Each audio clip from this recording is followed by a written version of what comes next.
인류는 농업혁명 이후 잉여 생산물로 부를 쌓은 이래로 더 이상 수렵 채집에 의존한 불안정한 삶을 살지 않게 되었습니다. 하지만 예상과 달리 연구에 따르면 농업혁명 이후의 인류는 석기 시대의 사람들보다 덜 풍요롭고 덜 건강하다 합니다.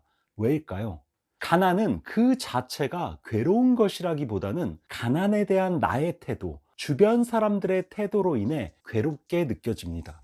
프랑스의 작가 알랭드 보통은 불안이라는 책에서 가난은 불편하지만 불편은 모욕을 동반하지만 않으면 오랜 기간이라도 잘 견딜 수 있다 라고 말했습니다. 현대인에게 가난이 고통스러운 것은 가난을 멸시하고 자책하는 혐오와 모멸의 시선 때문이 아닌가 합니다. 인간의 삶은 원래 불확실하고 불안정합니다. 우리가 이해할 수 없는 고통과 절망으로 가득 차 있습니다.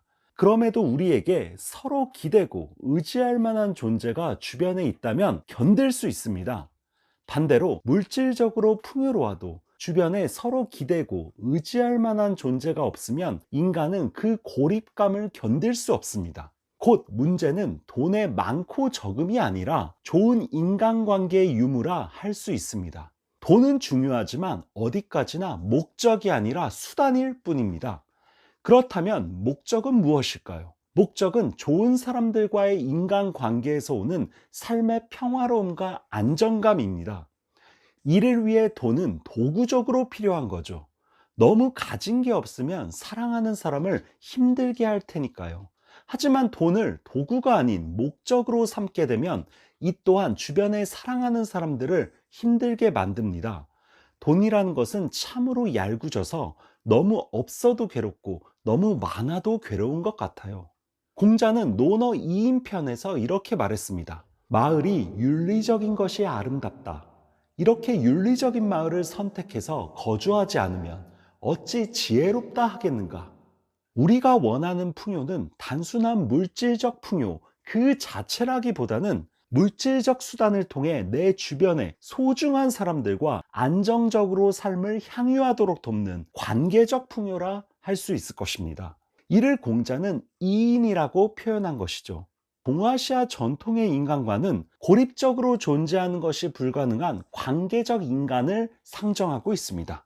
공자의 윤리적 사랑이라 할 수 있는 개념, 인이라는 한자만 보더라도요, 사람인과 두 이자로 결합되어 있습니다. 사람은 홀로 존재할 수 없고 반드시 두 명의 사람 사이에서만 존재 가능하다라는 의미가 글자 형태적으로 표현되어 있는 거죠. 곧 이남으로서의 인간다움은 개인이 혼자서 획득할 수 있는 것이 아닙니다. 더불어 함께 살아가는 모든 사례를 통해서만 이남을 이룰 수 있다라는 얘기를 하고 있는 것입니다. 또 하나 공자가 전하는 멋진 말이 있습니다. 거친 밥을 먹고 맹물을 마시며 팔뚝을 접어 베개로 삼아도 즐거움은 그 가운데에 있다네. 의롭지 않은 부귀는 나에게 뜬구름과 같으니. 논어 수리편의 이 구절이 그것입니다. 강우무림의 호협한 풍모가 느껴지죠. 이른바 대륙의 스케일입니다. 이에 따르면 가난하다고 해서 꼭 불행한 것은 아닙니다. 부귀영화를 누린다고 해서 꼭 행복한 것은 아닙니다. 거친 밥을 먹고 집 없이 이리저리 떠들며 살아도 즐거움은 그 가운데에 있을 수 있고, 반대로 부귀영화를 누려도 의롭지 않고 떳떳하지 않은 호사스러운 삶이라면 그것은 뜬구름처럼 공허한 것일 수 있습니다. 역시 중요한 것은 빈찬한가 부귀로운가가 아니라 지금의 삶이 즐거운가 공허한가의 문제라 할 수 있습니다. 공자는 모든 부귀영화를 폄하한 것이 아닙니다. 의롭지 않은 부귀가 뜬구름 같다는 것입니다. 가난을 모두 예찬하는 것이 아니라 소박한 물질적 조건들 속에서도 일상의 즐거움을 찾을 수 있는 그 삶의 태도를 예찬하는 것입니다. 맹자도 공자와 비슷한 말을 남긴 바 있습니다. 천하의 넓은 거처에서 살면서 천하의 바른 자리를 세우고 천하의 대도를 행한다. 뜻을 얻으면 백성과 더불어 함께 가고 뜻을 얻지 못하면 홀로 그 길을 간다. 부귀가 좀먹지 못하고 빈천이 옮기지 못한다. 위세와 폭력이 무릎 꿇게 하지 못하니 이를 일러 대장부라 한다. 맹자의 이 글은 부귀를 무조건 비판하고 빈천을 무조건 긍정하는 글이 아닙니다. 부귀와 빈천은 내가 어찌할 수 없는 주어진 삶의 조건이죠. 광활한 천하에서 내가 스스로 옳다고 생각한 가치와 믿음대로 당당히 살아가는 것이 중요합니다. 내 삶의 지향과 목적을 세상이 알아주면 백성과 함께 그 길을 걸어가는 것이고, 세상이 알아주지 않으면 세상을 탓하며 낙심할 것이 아니라 홀로 내가 옳다고 믿는 길을 걸어갈 뿐이란 것입니다. 이른바 물소의 뿔처럼 혼자서 가라 라는 말이죠. 중용에서도 이렇게 말합니다. 지금 부귀한 상황에 처해 있으면 부귀한 처지에서 행해야 할 도리를 행하고, 지금 빈천한 상황에 처해 있으면 빈천한 상황에서 행해야 할 도리를 행한다. 부유함은 출신과 환경, 운에 많이 좌우됩니다. 부유하다고 해서 교만해질 것도 없고, 가난하다고 해서 자책할 것도 없습니다. 그저 주어진 운이 다른 것일 뿐이죠.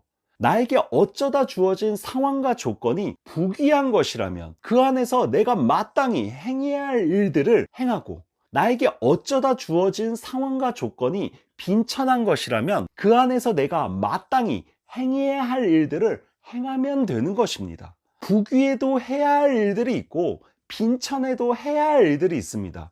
부귀와 빈천은 삶의 조건이자 도구이고 환경인 것이지 삶의 의미나 목적은 절대 아닙니다. 삶의 의미와 목적은 내가 처한 각각의 상황 안에서 마땅히 행해야 한다고 생각하는 일들, 바로 그것이죠. 곧 우리는 우리에게 주어진 각자의 상황에 맞게 스스로 하늘과 나 자신에게 당당하고 떳떳하게 스스로 옳다고 믿는 것들을 행하면서 내 삶의 의미와 목적에 충실하도록 살면 될 따름입니다. 아직도 혼자서만 가난한 것 같아 괴롭다면 주변을 돌아보세요.